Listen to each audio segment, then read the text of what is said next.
noches, saludo con gran cariño al auditorio de Telefórmula, que en un momento se enlaza con los trabajos de esta emisión. Agradezco que nos sigan a través de la radio y, por supuesto, plataformas de internet. Hoy la canción italiana está de luto. Ha muerto el gran Toto Cutugno, que pues hizo, entre otras, esta famosísima del italiano, célebre en todo el mundo. Recuerdo la época que Italia ganó el Mundial de Fútbol, se oía a Toto Cutugno con una, pues, en fin, una sensación de cercanía enorme. Bueno, fue una canción muy popular en su momento y él vendió miles, millones de discos en todo el mundo. Bueno, pues descanse en paz. Le comento que Harold se convirtió en depresión tropical, provocando lluvias torrenciales en el norte del país. Aquí en la capital tenemos lluvia para dar y regalar. En más temas, el día de hoy el rey de España, Felipe VI, encomendó a Alberto Núñez Feijóo del Partido Popular, a pesar de que no tiene en principio los apoyos necesarios en el Congreso, a formar gobierno. Esto es lo que ha decidido la Casa de Su Majestad. El presidente hoy descargó metralla contra jueces y también el procurador fiscal salió directamente a culpar al ministro Aguilar de estar protegiendo una empresa, dijo, lo cual genera impunidad. Duras, muy duras palabras hoy en la mañanera en contra de integrantes del Poder Judicial. Hoy dieron a conocer también datos de la incidencia electiva, la seguimos teniendo en niveles altos. La federal, 6.869 delitos se reportaron y el homicidio doloso sigue en niveles también altísimos, 2.642 homicidios en un mes en nuestro país. Hoy se pregunta José Ramón Cosío en su artículo del Universal si deberíamos reconocer ya pues que esto es un conflicto interno, ¿no? Es decir, mueren 2.600 personas, 642 cada mes, y además nos dicen, bajó un poquito respecto al mes anterior, lo cual también es cierto, pero no deja de ser una tragedia. Ahí está la cifra resonando en el corazón de este país, 2.642 homicidios en un mes más y contando. Los 4 cuerpos calcinados encontrados en una finca en Lagos de Moreno no corresponden a ninguno de los jóvenes desaparecidos. Se está realizando en estos momentos el foro del Frente Amplio por México, está ocurriendo en León, Guanajuato. En un instante iremos hasta aquella ciudad del centro del país. Xochitl Gálvez reconoció a Santiago Krill. Santiago Krill aceptó la invitación de ser eventualmente su coordinador de campaña en caso de que sea, en este caso, Xochitl Gálvez la candidata. Felipe Calderón felicitó a Krill por la decisión. Vicente Fox ya fue un poquito más lejos y le pide a Beatriz Paredes que se baje, que decline en favor de Xochitl Gálvez. En más información, bueno, pues le comento que Mario Delgado dice que Marcelo Ebrard no ha presentado pruebas del supuesto desvío de recursos públicos en favor de Claudia Sheinbaum. La diputada morenista Inés Parra denunció a la secretaria de Bienestar, recordándoles que habían prometido comportarse de otra manera. Estados Unidos solicita un panel laboral de respuesta rápida por el conflicto en la mina San Martín de Grupo México. En un instante le comento que dice efectivamente la minera. Vamos a una brevísima pausa, regresamos en un instante. Comentaba que Estados Unidos solicitó un panel laboral de respuesta rápida por el conflicto en la mina San Martín de Grupo México, esto en el marco del TEMEC. La oficina de representante comercial de la mina impidió que se revise si se está negando el derecho a la libertad de asociación y a la negociación colectiva. ¿Qué contesta Grupo México? Tengo aquí el comunicado. Panel sobre la mina, demostrar que no existe violación a la ley y que la voluntad de los trabajadores mineros es trabajar. La empresa asume este proceso como una gran oportunidad para confirmar que no ha violado la ley. Este episodio que desafortunadamente ha perjudicado a muchos trabajadores y a sus familias por más de 15 años, se confirme una vez más que en este centro de trabajo no subsiste huelga alguna. Napoleón Gómez Urrutia presentó la queja que dio origen a este proceso con 2 objetivos: tener un nuevo pretexto para ignorar el laudo definitivo que lo condena a pagar $55 millones más rendimientos acumulados desde el 2005 a trabajadores, ex trabajadores mineros, y generar conflictos para presionar por un nuevo cargo político que le dé fuera. Actualmente es senador, como usted sabe, de la mayoría. Bueno, pues es lo que da a conocer Grupo México. Y vamos ahora con mi compañero Israel Aldave hasta León, donde se está llevando a cabo el foro, la conversación entre Xochitl Gálvez y Beatriz Paredes. Israel, adelante. Leonardo, ¿qué tal? Gracias. Muy buenas noches. En efecto, continúa este frente a frente, cara a cara, entre Xóchitl Gálvez y Beatriz Paredes. Este foro del Frente Amplio por México aquí en León, Guanajuato, ya están en estos momentos en el último bloque de cuestionamientos que tiene que ver justamente con los programas sociales. Antes abordaron temas como educación, salud, también por supuesto todo lo que tiene que ver con el bienestar.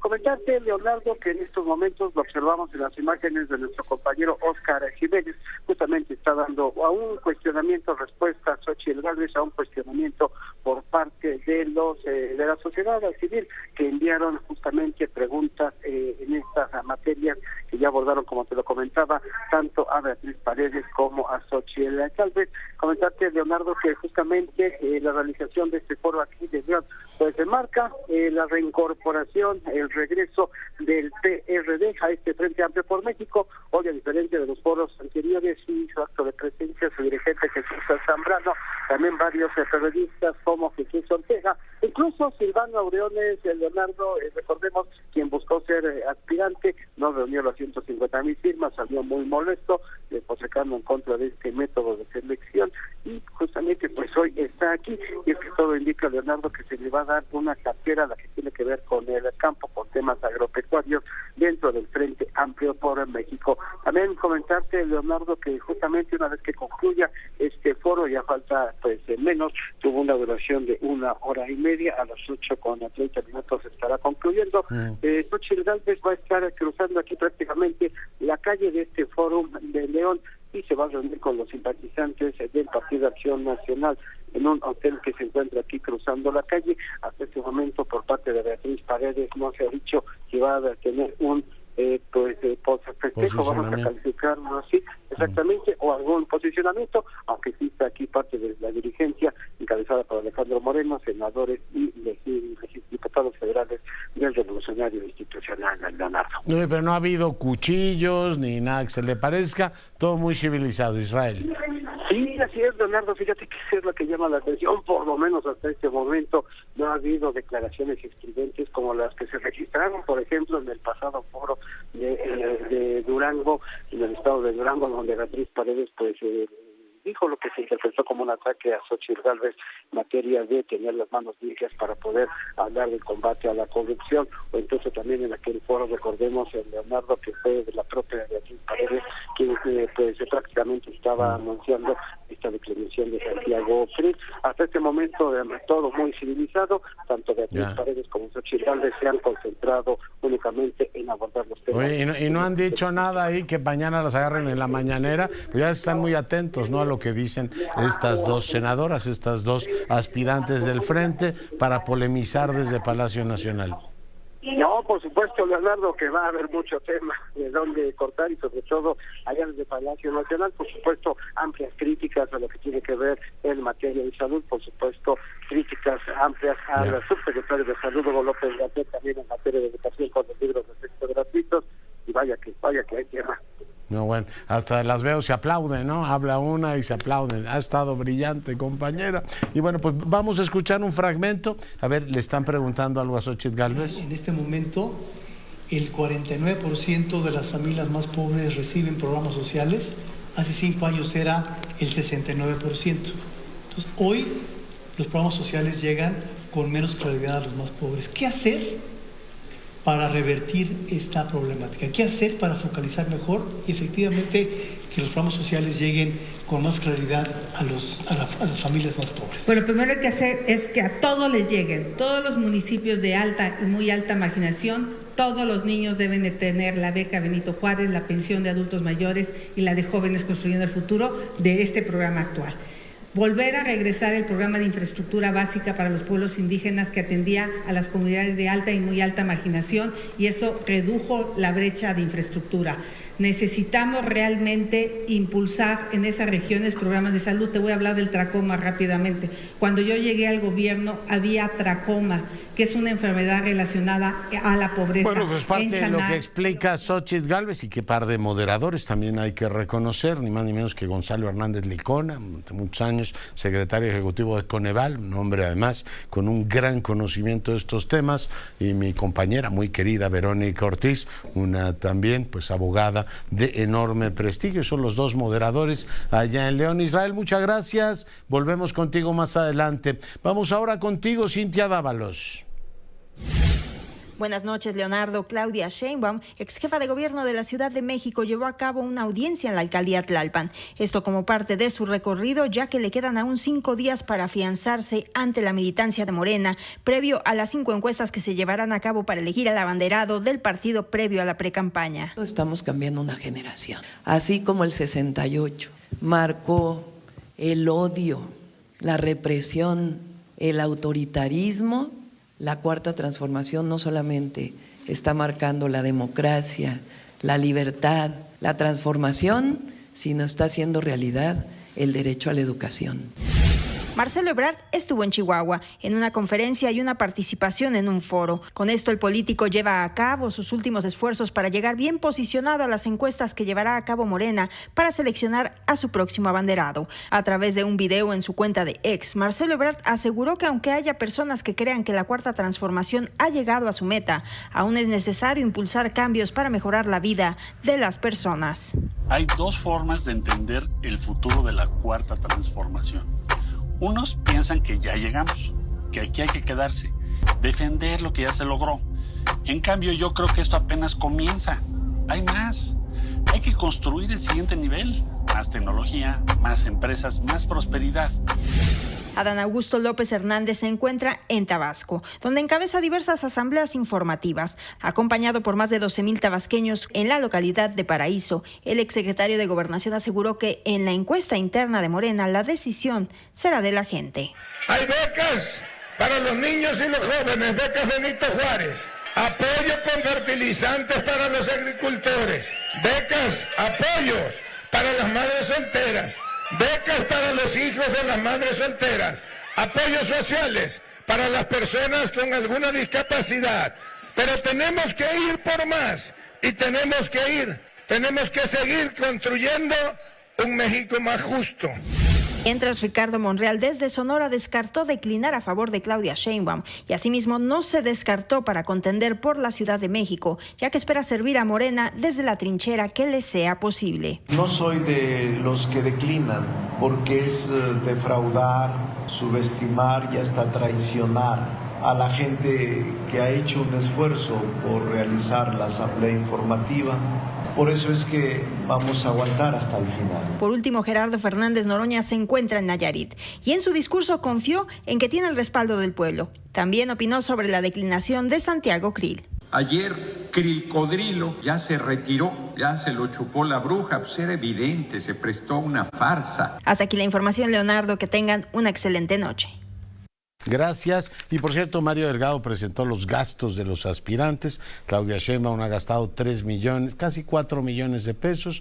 Monreal 3.507.000. Adán Augusto solo 2.392.000.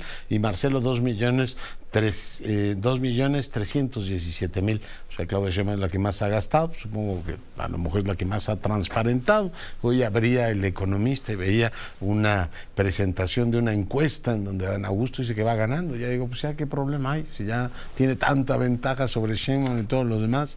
El problema en la política es creerte tus propias mentiras, pero claramente Adán Augusto es un gran político y lo que está haciendo pues es acumular posiciones de poder en la estructura territorial, así que pues si gana Claudia será un factor de decisión importantísimo en la siguiente administración. Si gana Marcelo, a lo mejor lo limita un poquito más. Ricardo Monreal pues ya cantó la ópera completa, no quiere ser el jefe de gobierno, y supongo que si se complica el tema con Ebrard, pues será un factor muy importante Ricardo Monreal para reconocer el triunfo de Claudia Sheinbaum, que de ganar, pues ganaría abollada por los señalamientos así durísimos que ha hecho el propio Marcelo Ebrard, ¿no? Acarreos, compra de encuestas, todo lo que ha dicho. Que bueno, pues vamos a ver si Marcelo Ebrard se sostiene, como decía algún observador de la vida pública, se ha columpiado entre la audacia y el silencio, ¿no? Y vamos a ver si ahora todo este conjunto de elementos que ha denunciado tienen alguna consecuencia, y eso implica efectivamente alguna, pues, posición política diferente, no estoy ni alentando ni augurando, simplemente haciendo un cálculo racional de probabilidades, o que vuelva a redil, como en su momento Ricardo Monreal. Se acuerda que lo tuvimos al borde de la salida y de pronto nos dijo, ¿saben qué? Yo no voy a hacer enojar al presidente, regreso y me porto bien.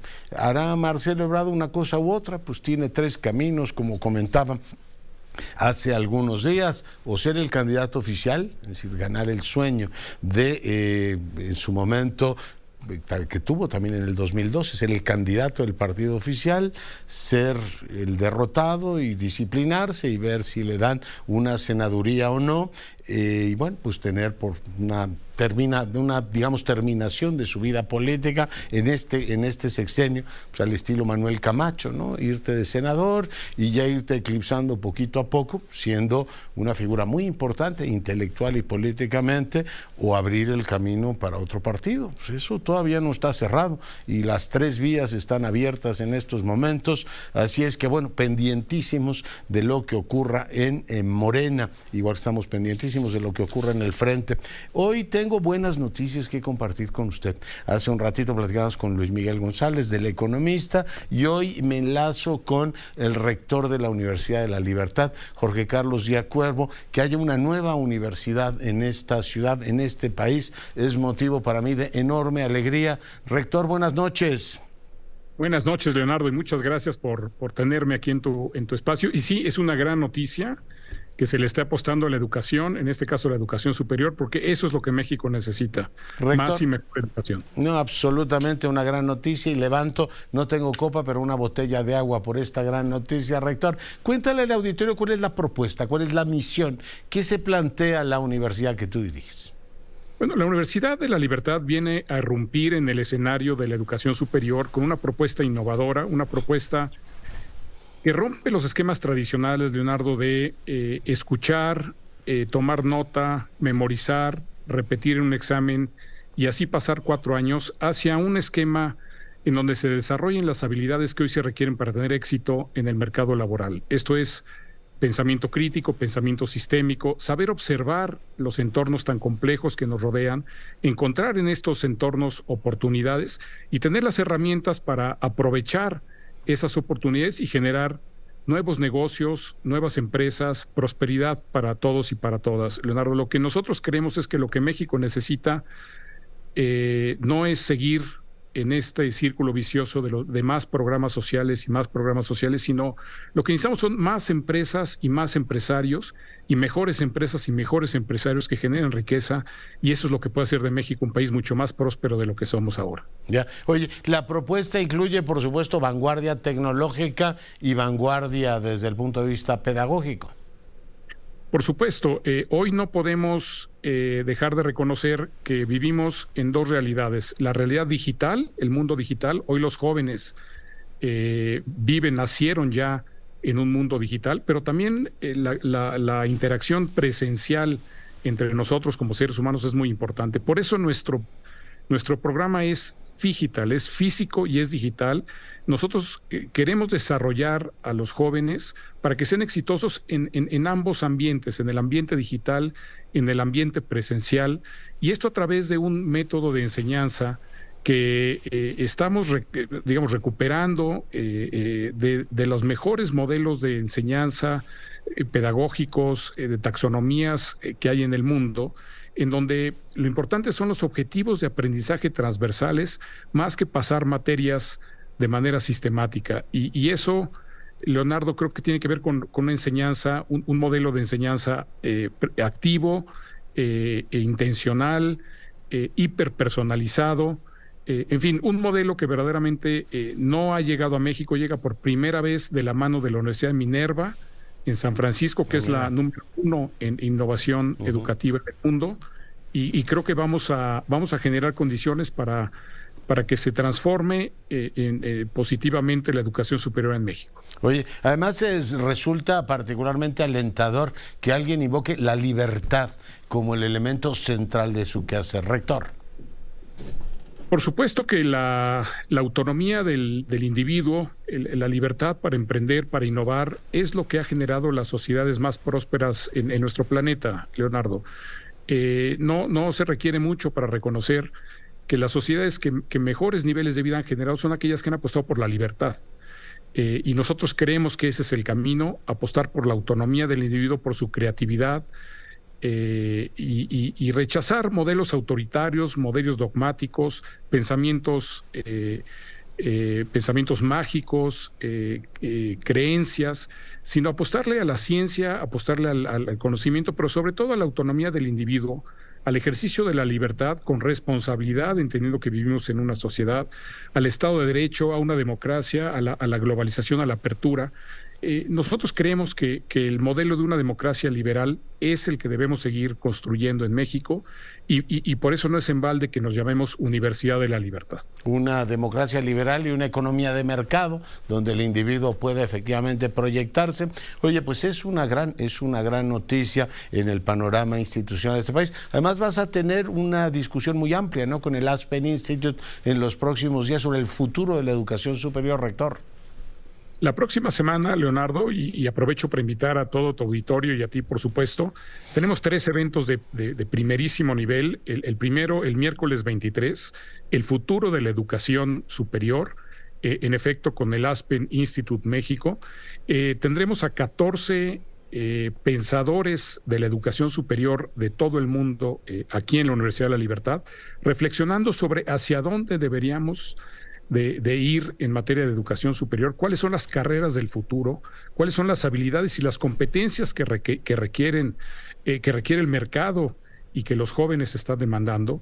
Y después el jueves 31 y el viernes 1 de septiembre tenemos 2 eventos en donde estaremos abordando temas de inteligencia artificial, de ciencias de datos, de criptomonedas, de Bitcoin, de descentralización de tecnologías, en fin, también con cerca de 30 participantes del Atlas Network, del Festival de las Ideas, gente que viene de diversas partes del mundo, pues a compartir, a discutir y a pensar sobre el futuro del planeta, sobre el futuro que nos espera en México y sobre lo que deben hoy nuestros jóvenes desarrollar en materia de capacidades y de competencias. Ya. Pues muy bien. Hoy es septiembre, entonces abre sus puertas la Universidad de la Libertad. Yo, rector, te agradezco mucho que hayas estado esta noche con nosotros.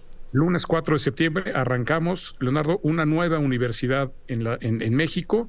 Creo que es una buena noticia. Y gracias por el espacio. Espléndida noticia. El rector Díaz Cuervo hoy conversando con usted. Y voy a enlazarme ahora hasta el Ecuador con Lorenzo Córdoba. Doctor, ¿cómo estás?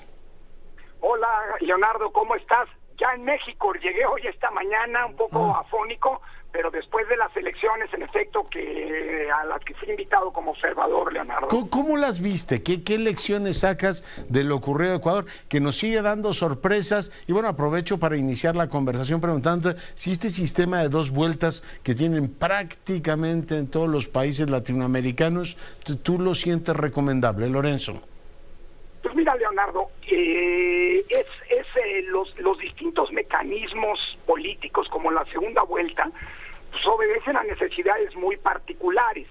A mí en lo particular, pero ese es mi juicio como estudioso de los fenómenos políticos, no me gustan necesariamente las segundas vueltas porque constituyen una manera de construir artificialmente mayorías y quien, el ciudadano que no votó por ninguno de los 2 candidatos o candidatas que pasaron a la segunda vuelta, se ven obligados a votar por algunos, es decir, no votas por quien quieres, sino por quien al final del día las preferencias electorales te colocan en la boleta.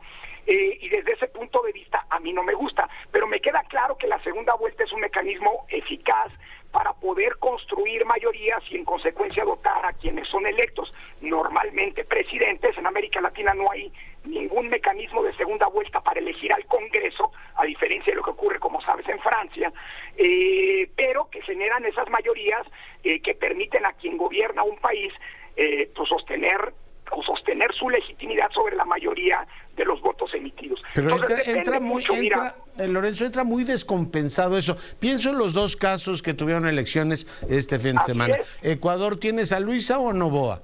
Y puede ser que en la segunda vuelta gane Noboa y va a tener un congreso adverso. Y te muevo rapidísimo te muevo rapidísimo a Guatemala. El presidente que ganó en segunda vuelta va a tener un congreso de Yamatei, Lorenzo. Así es. De hecho ese es un problema de gobernabilidad, con un dato adicional en los dos casos, tanto en Guatemala como en Ecuador.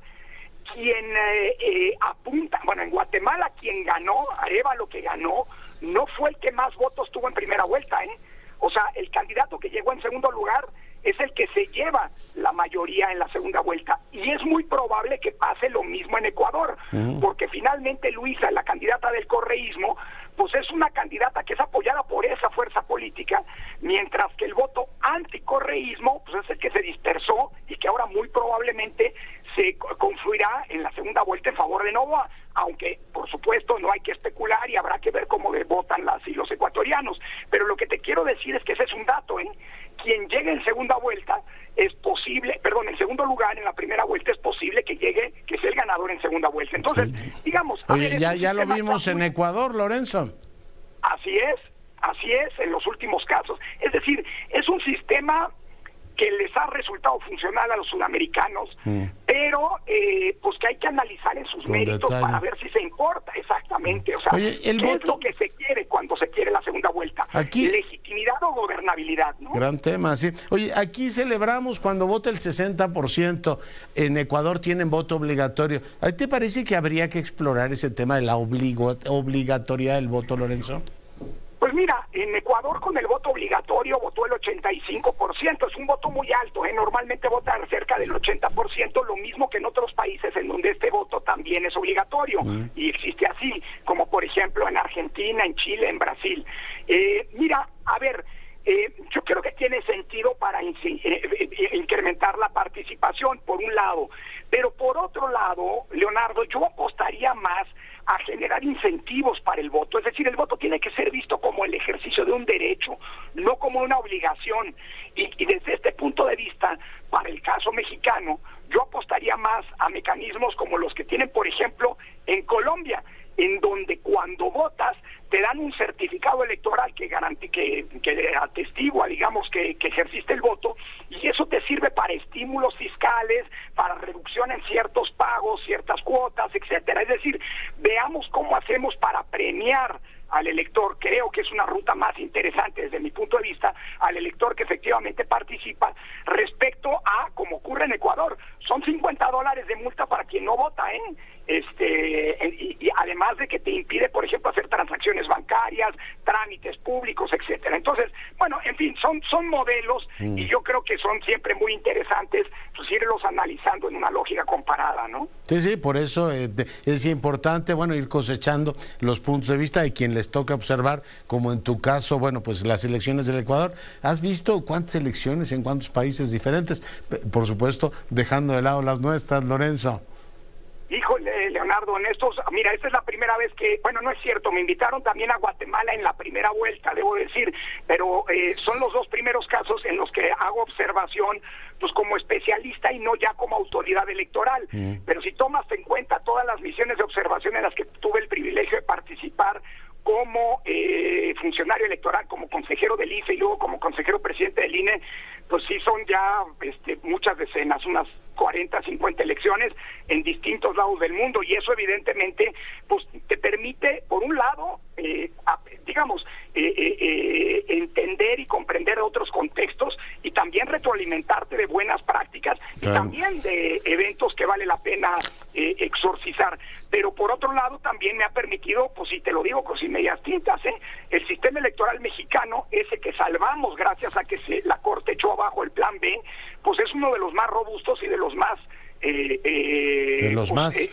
reconocidos a nivel global, ¿no? Así es, del cual le debemos estar orgullosos, como estoy seguro que en muchas bibliotecas estará por su nombre, Córdoba Lorenzo, por lo que ha escrito y por lo que ha hecho. No te mereces estar en los libros de texto de la manera infame en que te han puesto, mi querido Lorenzo. Bueno, Leonardo, a ver, yo cuando terminé, tuvimos ocasión de hablar en este espacio, Leonardo, y cuando terminaba el encargo hace unos meses en el INE, te decía que estaba seguro de que se iba a desatar una persecución política. Así es el autoritarismo y lamentablemente vivimos un gobierno con fuertes pulsiones autoritarias y que busca pues lo que no se logra por la acción política, lo que no se logra con Lorenzo, el ejercicio del poder. Me va a sonar la campana, permíteme pasar Claro. el corte y terminamos. Seguimos en conversación con Lorenzo Córdoba. Le comentaba que el nombre Córdoba, con Lorenzo, hay otros Córdoba brillantísimos que también están en las bibliotecas de este país, merece estar en los libros por lo que ha escrito y por lo que ha hecho, pero decía yo, no se merece estar en los libros de texto por una auténtica venganza. ¿Me ibas a dar tu punto de vista, Lorenzo? Sí, Leonardo, yo creo que esto es parte de lo que se ha visto, es decir, mira, como funcionario público fue incómodo para el poder. ¿Por qué? Porque me tocó conducir una institución que es una institución de control del poder. Y el INE es incómodo a cualquier poder. Lo fue para el gobierno anterior, lo es para este y lo va a seguir siendo. Eso es el rol, la naturaleza misma de los órganos autónomos. Ahora, con este gobierno se desató en su momento, como sabes, una profunda descalificación y una embestida, un hostigamiento en contra de los funcionarios electorales. Decía que cuando tuve el privilegio que me entrevistaras hace unos meses al terminar el encargo, me preguntaba si creía que esto se había acabado ahí y yo te decía que no, que iba a seguir siendo objeto de una persecución política y el que hoy me hayan incorporado por cierto, unos dichos desafortunados en contra de un personaje que llegó a chantajear al INE arrogándose la representación de todos los pueblos indígenas y que yo desafortunadamente en una conversación privada sin pensar de manera muy naif que estaba siendo objeto del espionaje como ocurre en este país y esa conversación privada fue filtrada, pues bueno, me colocan esas desafortunadas expresiones a la par del genocidio armenio, del genocidio en Ruanda, del genocidio nazi. Eso habla de la desproporción y de la mala intención de quienes redactaron los libros de texto y cómo utilizan, más allá de todo lo que se ha discutido en los tiempos recientes, en las semanas recientes, a propósito de las fallas pedagógicas, de los abusos ideológicos y demás, cómo los libros de texto son también utilizados por quienes abusan del poder como una manera de poder vengarse o de poder estigmatizar a quienes les resultan incómodos por el simple hecho de que nunca se han subordinado a los designios del propio poder. Entonces, pues esto, pues además de que es lamentable, porque eso que me pasó a mí puede pasarle a cualquier persona que le resulte incómoda a este poder, pues también será objeto, Leonardo, obviamente, en las próximas semanas de pues el ejercicio de todos los recursos legales para combatir lo que claramente son abusos del poder en contra de un ciudadano. En su momento, desde el INE, agotamos todos los recursos legales en contra de un poder que quería avasallar y someter a su voluntad a un órgano autónomo, pues como ciudadano voy a hacer lo mismo y bueno, pues en el futuro a lo mejor termina siendo un caso de estudio de cómo pues al poder con el derecho se le limita, se le acota y al final del día se le somete, ¿no?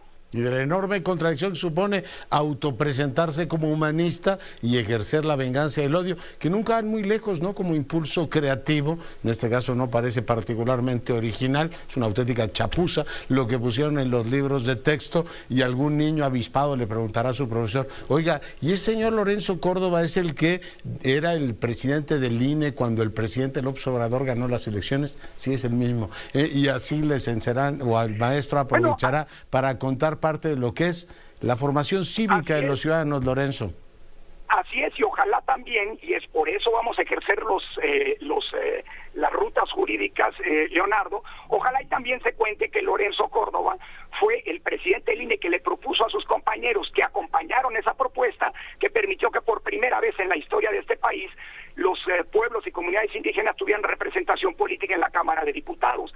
Es decir, a ver... Y la paritaria y muy... No, te digo, estarás en muchos libros, eso no es el problema, es la forma infame en que te han llevado precisamente a los libros de texto y llevar esas infamias a las aulas de este país me parece increíble, Lorenzo.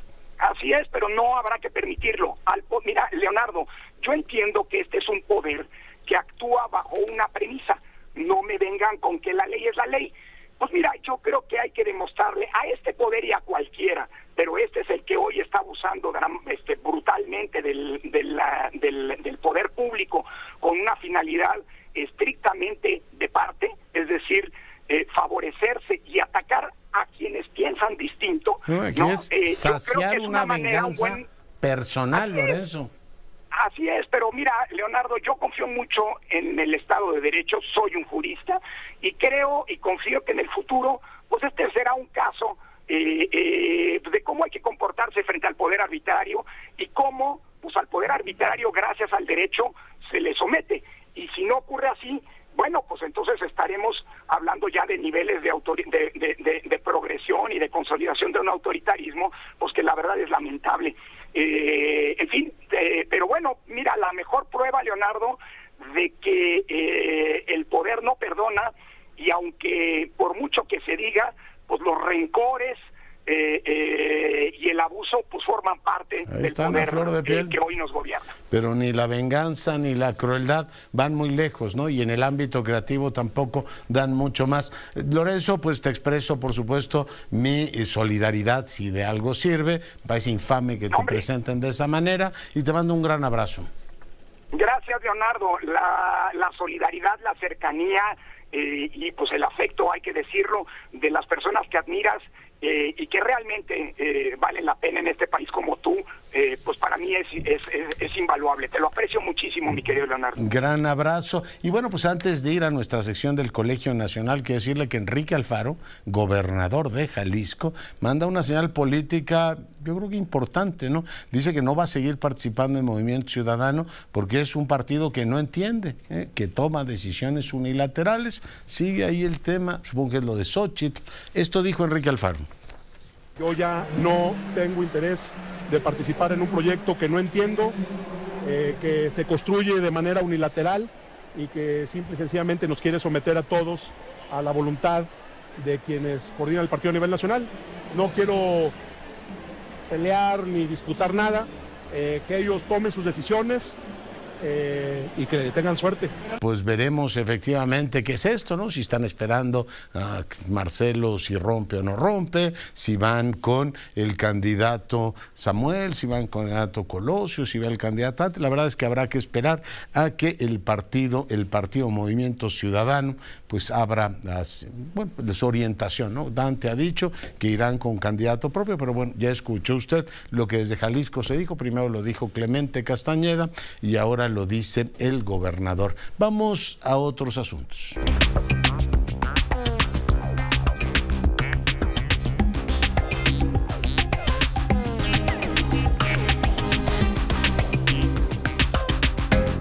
Bueno, y damos ahora la más cordial bienvenida al doctor Frank, miembro del Colegio Nacional. Doctor, qué gusto recibirlo.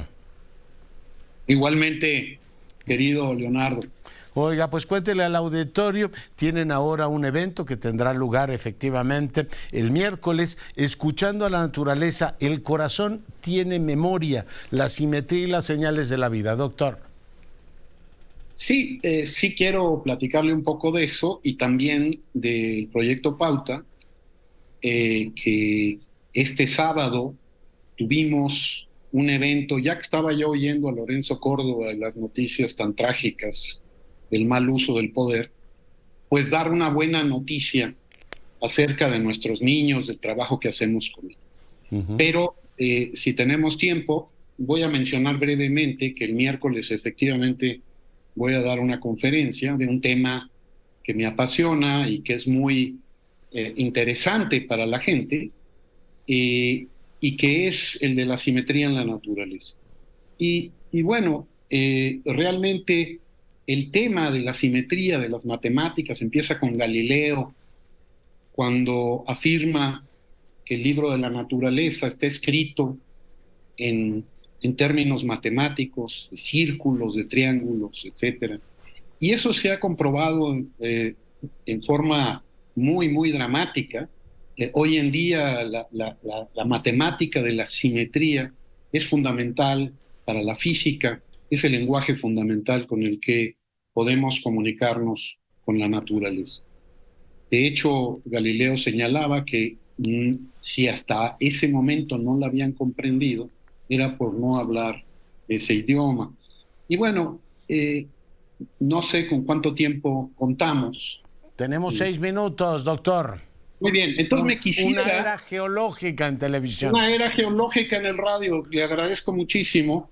Déjeme decirle, Leonardo, que efectivamente voy a hablar este miércoles, invito a todos el miércoles al Colegio Nacional, pero quiero aprovechar estos 5 minutos 42 segundos que me quedan para hablar del proyecto Pauta. Oiga, y al final vamos a terminar con la música del Cosmos, que se lo prometí a la auditoria. Muy bien, hablaremos de eso también. Continúe, por favor. En este momento de digamos, momentos muy tristes para México, me parece esta disputa en los libros de texto que me parece también asombrosa, las matemáticas. Bueno, una buena noticia es que el propio Colegio Nacional, en donde pues se reúne gente de muy alta especialidad, desde hace varios años le ha dado la bienvenida al proyecto Pauta, que es un proyecto de niños en el que impulsamos su labor, impulsamos el talento de estos niños de varias maneras, con talleres, con ferias, y el sábado pasado se realizó la feria de los niños de primaria baja y primaria alta. Quiero decirte, Leonardo, que pocas veces en mi vida he estado más emocionado que el tener 200 niños presentando sus trabajos de investigación con un entusiasmo y una alegría gigantesca. Y decirle al público que el próximo sábado vendrán los niños más pequeñitos, les llamamos pautitas, de 4 años a 6, y los niños, los jóvenes ya de secundaria y prepa, a presentar sus trabajos. Te invito a ti, a tu gente, a tu equipo, porque entrevistar a estos niños nos da una visión hacia el futuro mucho más positiva.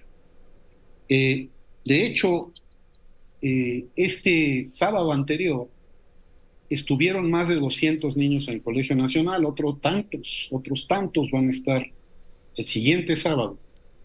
Y de hecho, son niños en Pauta de 4 a 18 años, es un proyecto que lleva casi 20 años de haber nacido y que hoy en día ha crecido de manera maravillosa. Estamos ya en 12 estados de la República y de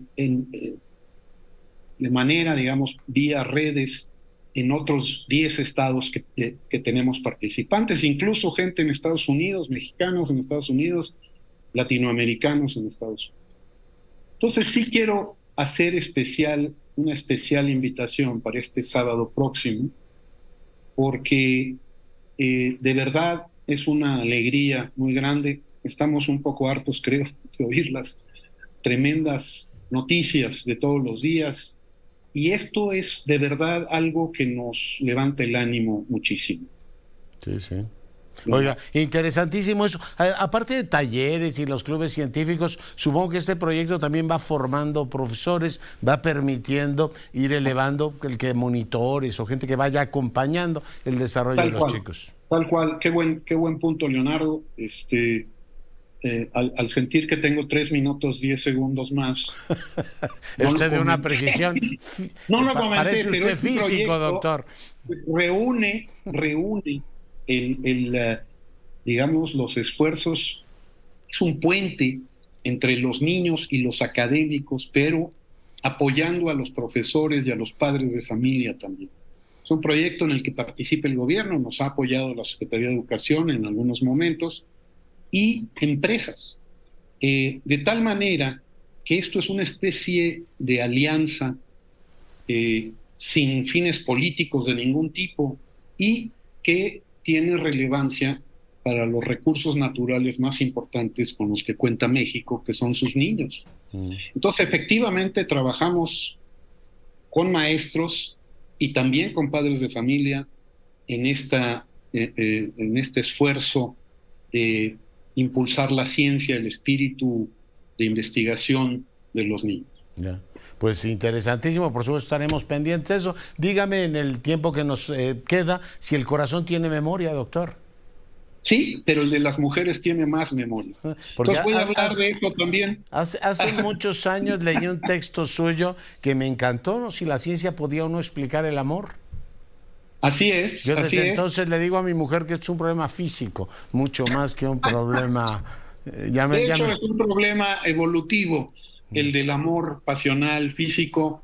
Tengo un librito, no quiero aprovechar para hacer propaganda, que el sábado pasado estaba ahí con los niños, y en donde tengo unos pequeños textos en donde, a pesar de que soy físico, me atrevo a hacer algunas especulaciones sobre el origen del amor, y también en ese mismo libro hablo, como decías tú, de la música del cosmos. Está bueno, pues atentos estaremos, por supuesto, a la conferencia que es el 23 de agosto a las 6 de la tarde, 18 horas, tiempo de la Ciudad de México. Imagino que será presencial, pero también quien la quiera ver a la distancia lo podrá hacer. Y por Leonardo. Y por supuesto. Y te invito a ti y a tu equipo, yo sé que eres un hombre muy ocupado, pero de verdad creo que vale la pena que vengan el sábado y entrevisten a los niños. Aquí están levantando una visión extraordinaria. Levantando ya la mano el equipo y doctor, pues muy agradecidos con Ahí usted. Los espero en Donceles, en el Colegio Nacional, con muchísimo gusto, y van a llevarse una sorpresa muy agradable. El doctor Alejandro Frank, miembro del Colegio Nacional, hoy para fortuna nuestra, bueno, pues comentando con usted estos dos temas importantísimos. Ya ve que muchas cosas están moviendo en este país, temas de enorme relevancia. Bueno, ha terminado ya el foro en donde el Frente confrontó una serie de puntos de vista, Xóchitl Gálvez por un lado, Beatriz Paredes por el otro, temas que tienen que ver con las políticas sociales y por supuesto otros asuntos igualmente relevantes. Pero le comentaba en titulares que el día de hoy el rey Felipe VI decidió pedirle ni más ni menos que a Feijóo que formara gobierno. Esta es la información. Que Su Majestad el Rey, finalizadas las consultas con los representantes de las fuerzas políticas presentes en el Congreso y que han querido acudir a esta cita y de acuerdo con lo previsto con nuestra Constitución, me ha comunicado que su decisión de proponer al señor Alberto Núñez Feijóo como candidato a la presidencia del Gobierno. Así anunciaba Francina Armengol, la nueva presidenta del Congreso de los Diputados, la decisión del rey una vez finalizada la ronda de consultas. Felipe VI ha propuesto al líder del PP como candidato a la investidura a pesar de que con sus votos los de Vox, UPN y Coalición Canaria no conseguiría una mayoría suficiente para convertirse en presidente.